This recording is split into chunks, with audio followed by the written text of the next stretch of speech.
Years later, when Parasara was a grown man, another disciple came and asked him a question.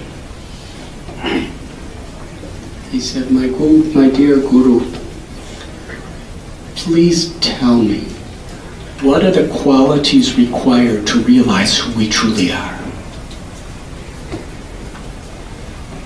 And Parasara was so humble. He said, actually, it takes a self-realized person to comprehensively answer that question. I'm not qualified to do so. But I'll tell you who is. There is a great sage named Ananda, and he lives on the top of the mountain of Tirupati.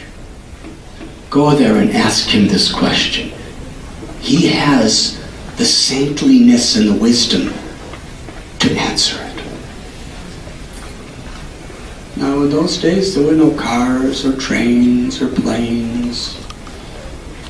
There wasn't even bicycles. He walked 400 miles between Srirangam and Tirupati.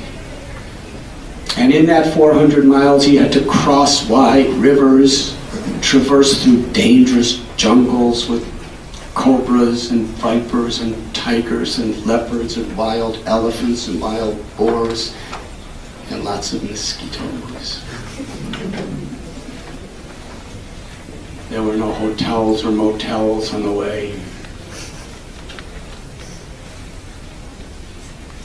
If there were, I'm sure they would have Bhagavad Gitas in their room.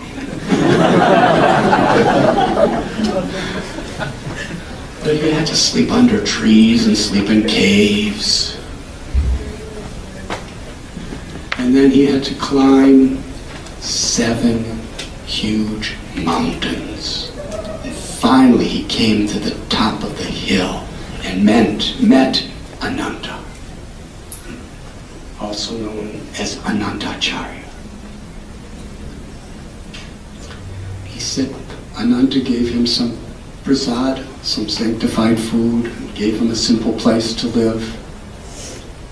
And the next day, the disciple asked, "O sage Ananda, please tell me, what are the qualities we should cultivate to actually understand who we are?" Ananda looked at him and said, "Let me think about it. I'll answer you another time." So he was expecting the answer later that day. The day passed. The next day passed. Weeks, months. He was there for 6 months. And during the whole time he was doing his spiritual practices, and he was doing different services for this little jungle ashram where Ananda lived, and he was going to some of the classes that were being given. But Ananda never addressed his question. He just waited. After 6 months, there was a big festival being held, and thousands of people came to the hill, and there was a feast. And this disciple, he was serving the feast. He served hundreds and hundreds of people, and afterward, he sat down to eat himself. And for the first time in 6 months, Ananda actually came up to him directly, personally. And he said, there's another group of people coming. Please serve them first, then eat after. So the person put down his plate and served hundreds more people.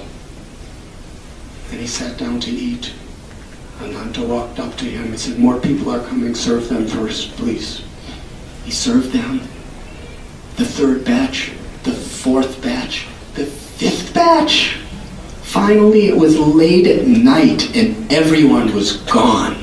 And he was sitting alone in the field with his plate of food. And he sat down to eat it.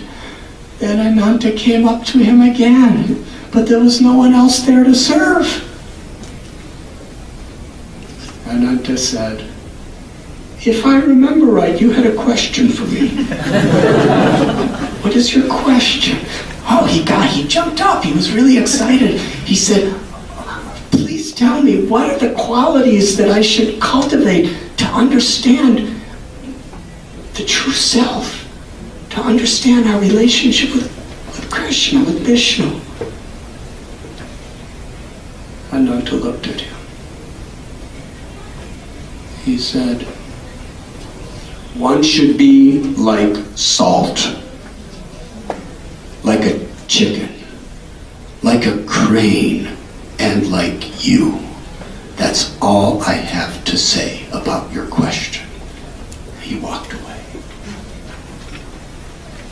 The man was really confused.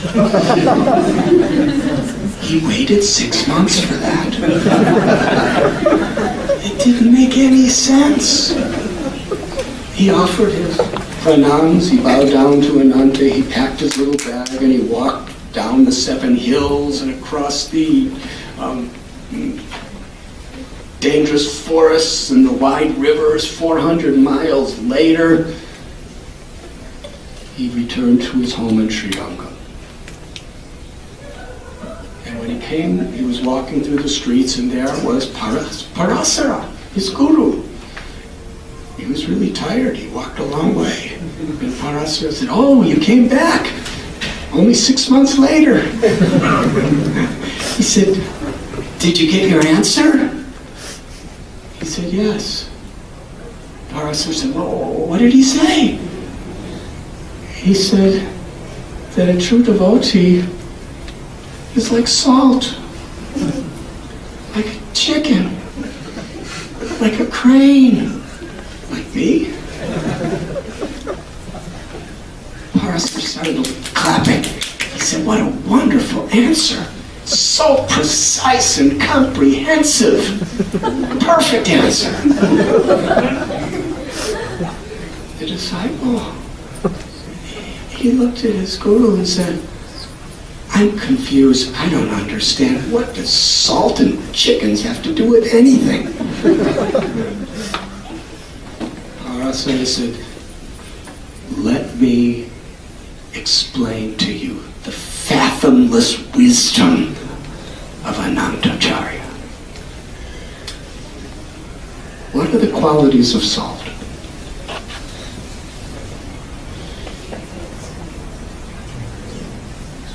If you put the right amount of salt in a preparation, it gives it great flavor. If you put too little, it doesn't have proper flavor. If you put too much, it spoils it. Salt must be balanced. And similarly, in the Bhagavad Gita, it teaches, those who are on the path of true dharma are those who do not eat too little or too much, who do not sleep too little or too much, who are balanced in their occupation, their recreation, their spiritual practices, their relationships and times with their family. Everything should be balanced very carefully. And then we actually bring out the real flavor of life. We should not go to extremes, which is so much the tendency to just become obsessed with extremes. Balance is a great secret for growth. Another quality of salt is it gives flavor, but it doesn't expect recognition. Just like if you eat a nice vegetable preparation, you may say, this is very, very tasteful vegetables and very excellent spices. But for those of you who are cooks, how many of you have ever been given a compliment? The salt in this preparation is fantastic.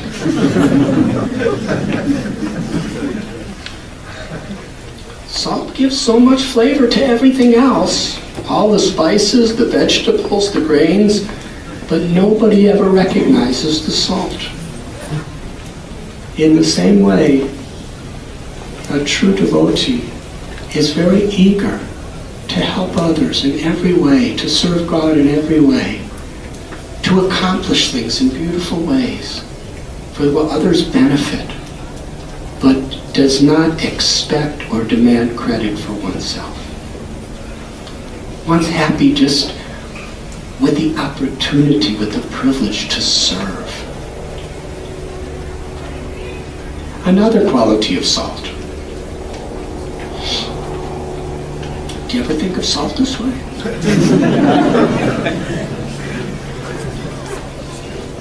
Is salt merges itself into the preparation. It actually loses its identity in a certain sense to merge into the food. And in a similar way, a true devotee becomes absorbed. It's not that we lose our identity, but we lose our ego. The ego that separates us from other people, that separates us from God, that separates us from nature. And when we engage in our spiritual practices or our seva or our occupation for that higher purpose, we become absorbed. We become one in our spirit of love and harmony for the pleasure of the Lord.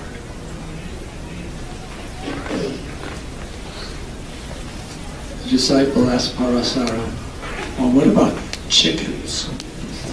How are self-realized souls like chickens? Now, usually in this world, chickens are not praised so much. If you do something wonderful, does anybody say, oh, you are a chicken? They say you're strong like a lion, or you're fearless like a tiger, or you dance beautiful like a peacock, or you sing like a nightingale. But if somebody calls you a chicken, it's usually an insult. How are great personalities like chickens? Parasara said, oh, chicken. Let me tell you about the chicken. This is the best part. He said, if there is a pile of trash, usually trash is all kinds of decomposed stuff and things that are useless and nobody wants, and the chicken will go to that trash and find, even if there's one or two nutritious seeds. Similarly, one who is aspiring to know the self must become saragrahi. In Sanskrit, saragrahi means one who seeks the essence.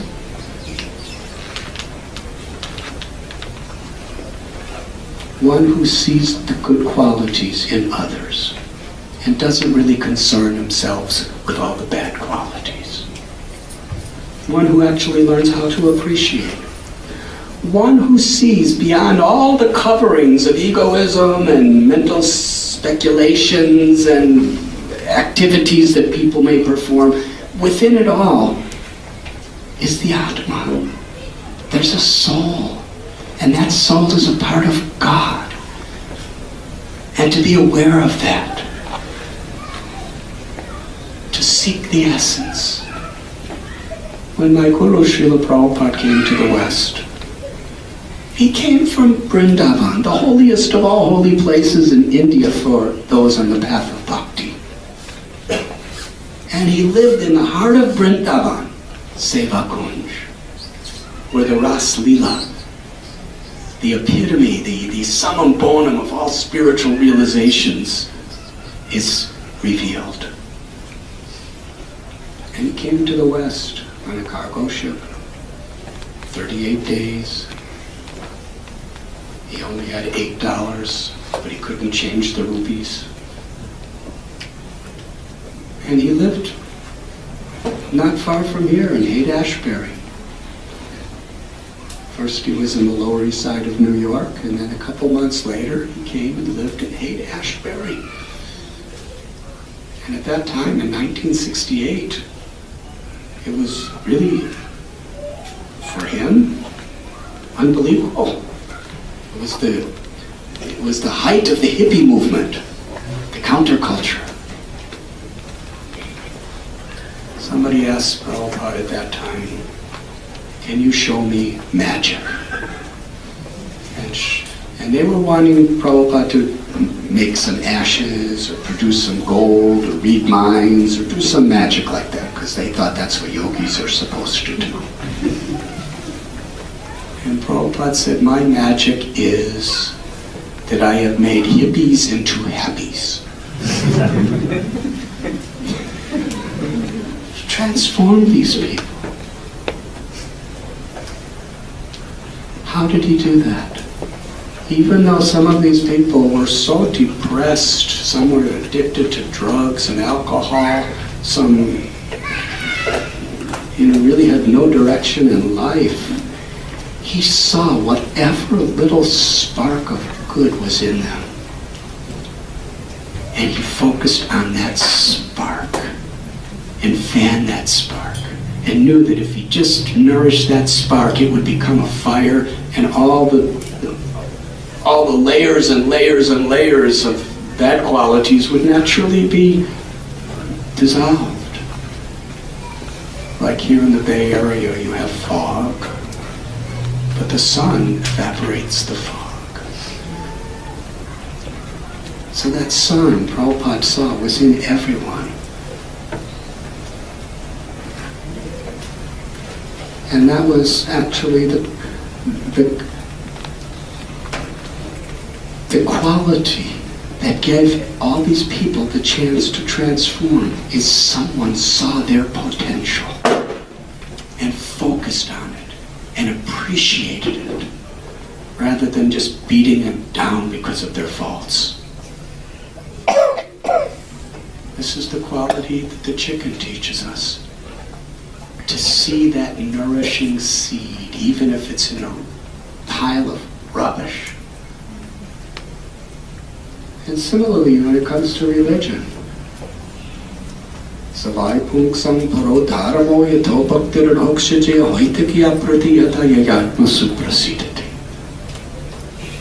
The Srimad Bhagavatam tells that the supreme dharma means occupation, dharma means spiritual path, or religion. The supreme dharma, the essence of dharma, is that which awakens loving devotion and service from within the heart. That is the nature of the soul. Such loving service must be unmotivated by egoism or selfishness and uninterrupted by any circumstance to actually satisfy the self. But so often in this world, and we see it all the time, in the name of religion, people focus so much on the external forms and rituals without understanding that the purpose of them is to bring us to the essence. And therefore, in the name of a path that is meant to breed or cultivate love, people hate. Not only do they hate, but they learn to hate to absolute dimensions. Spirituality is the greatest power on earth because it connects us to the highest source. And it also can awaken people's faith. When there are proper spiritual guides, it creates unity, harmony, love, compassion, and humility. When those same conceptions are taught without understanding the essence They can create arrogance, judgmentalism, hate, terrorism. We could learn from the chicken in our own spiritual path how to seek the essence and how to see. And when we understand the essence, then all the rituals and all of the various practices become extremely beautiful and helpful.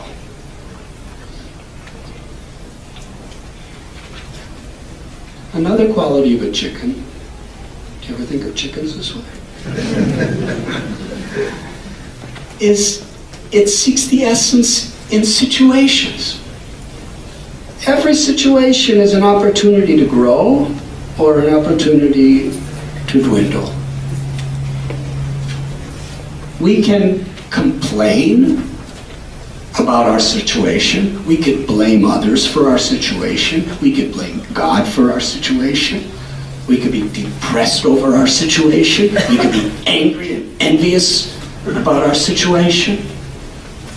Or we could see it as an opportunity to humble ourselves, an opportunity to persevere with faith in a higher power. Every situation, whatever it may be, and there are so many incredible stories, contemporary world and history, about people who were in situations that could justify suicide, depression, or total failure. And they soared to heights beyond human comprehension of prosperity internally and externally because they saw a positive opportunity in that situation. That is the lesson of a chicken.